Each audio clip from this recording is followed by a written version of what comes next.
ଭାରତବର୍ଷରେ ବର୍ଷ ସାରା ଆପଣଙ୍କ ନିର୍ବାଚନ ଚାଲିଛି। ଯେବେ ଦେଖିବେ ନିର୍ବାଚନ 365 ଦିନ ଯାକ ନିର୍ବାଚନ।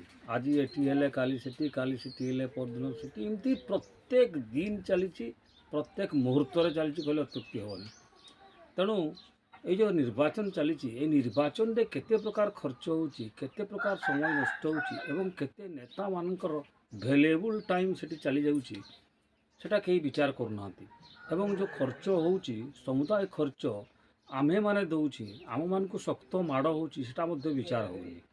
କୌଣସି ପ୍ରକାର ନିର୍ବାଚନରେ ଆପଣଙ୍କର ରେଜଲ୍ଟ ଭଲ ଦେଖାଯାଉନି। ସବୁ ରେଜଲ୍ଟ ମାନେ ଅପୋଜିଟ୍ ହେଉଛି। ସବୁ ରେଜଲ୍ଟ ଆପଣ ଯଦି ଭଲ ଭାବରେ ବିଚାର କରିବେ, ଦେଖିବେ ଯେ ଅନଫେଭରେବୁଲ୍ ହେଉଛି ଏବଂ ସମୟ ଚାଲି ଯାଉଛି, ଭ୍ୟାଲୁଏବୁଲ୍ ଟାଇମ୍ ଯାଉଛି, ପଇସା ଯାଉଛି, ଟଙ୍କା ଯାଉଛି, ଖର୍ଚ୍ଚ ହେଉଛି, ନାନା ପ୍ରକାର ଗଣ୍ଡଗୋଳ ହେଉଛି, ମାରପିଟ ହେଉଛି, ମାର୍ଡର ହେଉଛି, ସବୁ ପ୍ରକାର ଅସୁବିଧା ସୃଷ୍ଟି ହେଉଛି।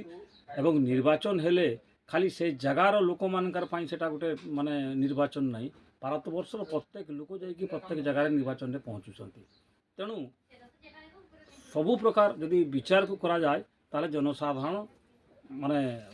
ଜନସାଧାରଣଙ୍କର ସୁବିଧା ହେଉଛି। ତେଣୁ ଯେହେତୁ ଗୋଟେ ଦେଶ, ୱାନ୍ ନେସନ୍ ୱାନ୍ ଇଲେକ୍ସନ୍ ହେଲେ ଅସୁବିଧା କୀ ହେବ? ନିର୍ବାଚନ ଗୋଟେ, ଦେଶ ଗୋଟେ। ଏବଂ ଯେଉଁଟାକି ଆପଣଙ୍କର ପଞ୍ଚାୟତରୁ ଆରମ୍ଭ କରିକି ପାର୍ଲାମେଣ୍ଟ ପର୍ଯ୍ୟନ୍ତ, ଲୋକସଭା ପର୍ଯ୍ୟନ୍ତ ଗୋଟେ ସମୟରେ ଭାରତର ପ୍ରତ୍ୟେକ ଷ୍ଟେଟ୍ର ଗୋଟେ ସମୟରେ ହେଇଥାନ୍ତା।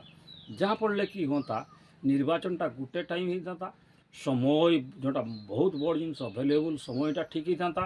ନେତାମାନଙ୍କର ସେମାନେ ନିର୍ବାଚନରେ ମୁଣ୍ଡ ନ ପୂରେଇକି ଲୋକମାନଙ୍କର ସେବା ଶୁଶ୍ରୂଷାର ସାମୂହିକ ବିକାଶ ହୋଇପାରିଥାନ୍ତା, ତାଙ୍କ ନିର୍ବାଚନ ମଣ୍ଡଳୀ ଦେଖିପାରିଥାନ୍ତେ। ତେଣୁ ବହୁତ ପ୍ରକାର ସୁବିଧା ହୁଅନ୍ତା ଯଦି ଏକାଥରେ ନିର୍ବାଚନ ହୁଅନ୍ତା। ତେଣୁ ମୁଁ ନିବେଦନ କରିବି, ଅନୁରୋଧ କରିବି ଯେ ସମସ୍ତଙ୍କୁ ଏ ବିଷୟରେ ଭାବିବା ଉଚିତ ଏବଂ ନିଶ୍ଚିତ ଭାବରେ ନିର୍ବାଚନଟା ପ୍ରଥମ ଗୋଟେ ସମୟରେ କରିବା ଉଚିତ। ଧନ୍ୟବାଦ, ନମସ୍କାର।